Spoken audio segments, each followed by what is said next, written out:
विश्वामित्र एक ऋषि थे और वह वन में घोर तपस्या में लीन थे। उनकी तपस्या का उद्देश्य एक नए संसार का निर्माण करना था। उनकी तपस्या इतनी कठोर और इतनी दृढ़ थी कि वह वन में रह रहे भयानक जीवों का भी ध्यान नहीं रखते थे। पानी बह रहा था, जानवर चल रहे थे, मानव अपने समाज में व्यस्त थे, लेकिन विश्वामित्र एक ही स्थान पर बैठे घोर तप में लीन थे। नारद मुनि को जब इस बात का पता चला तो उन्होंने यह बात स्वर्ग लोक के देवता इंद्र को बताई। नारद मुनि की बात सुनकर इंद्र चिंता में पड़ गए। विश्वामित्र के तप से उन्हें अपना सिंहासन डोलता हुआ प्रतीत होने लगा। इंद्र को अपनी गद्दी से बहुत मोह था। वह किसी भी कीमत पर अपनी गद्दी नहीं छोड़ना चाहते थे। विश्वामित्र की घोर तपस्या से उन्हें अपने सिंहासन खो जाने का भय सताने लगा। उन्होंने विश्वामित्र की तपस्या भंग करने की योजना बनाई और इसके लिए उन्होंने इंद्र की सबसे खूबसूरत अप्सरा मेनका को बुलाया और धरती पर जाने का आदेश दिया। अप्सरा की खूबसूरती ऐसी थी कि देवता भी उस पर मोहित हो जाते थे, फिर मनुष्य की क्या बात है।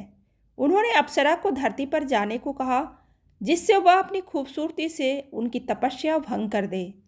जब अप्सरा धरती पर विश्वामित्र के पास पहुंची तो वह तप में लीन थे।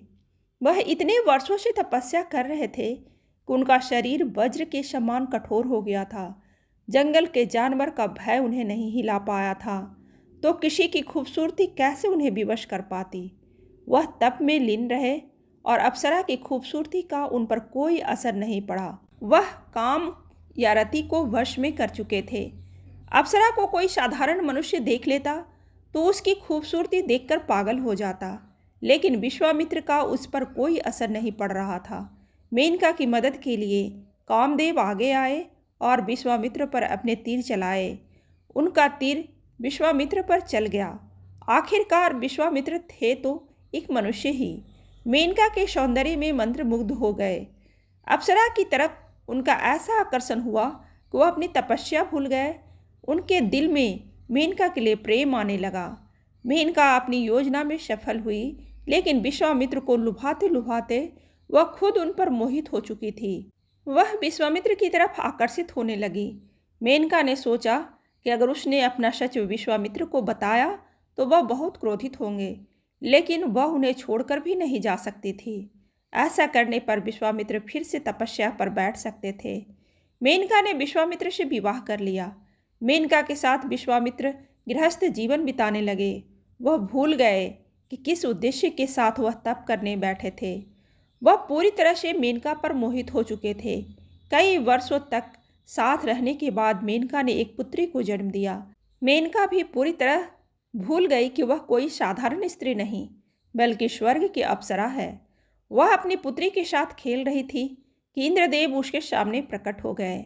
उन्होंने अप्सरा से कहा कि तुम्हारा काम खत्म हो चुका है और अब तुम स्वर्ग में जा सकती हो। मेनका यह सुनते ही बिखर गई। उसके मन में अपने पति और पुत्री के लिए बहुत प्रेम था। उन्हें छोड़कर जाना इसके लिए आसान नहीं था। वह रोने लगी और इंद्रदेव से विनती की कि वह उसे छोड़ दें, लेकिन इंद्र ने उसे धमकी दी कि वह अगर साथ नहीं चली तो उसे पत्थर का बना दिया जाएगा। अब मेनका कुछ नहीं कर सकती थी। मेनका ने विश्वामित्र को सच बताया। उसने कहा कि वह स्वर्गलोक की अप्सरा है और उसे धरती पर उनकी तपस्या भंग करने के लिए भेजा गया था। विश्वामित्र यह सुनकर बहुत दुखी हुए। मेनका ने पुत्री को विश्वामित्र के पास सौंपा और इंद्र के साथ चली गई। विश्वामित्र ने उस बालिका को जंगल में एक ऋषि के आश्रम पर छोड़ दिया। यह वही बालिका थी जो आगे चलकर शकुंतला बनी और उसका विवाह दुष्यंत कुमार से हुआ था।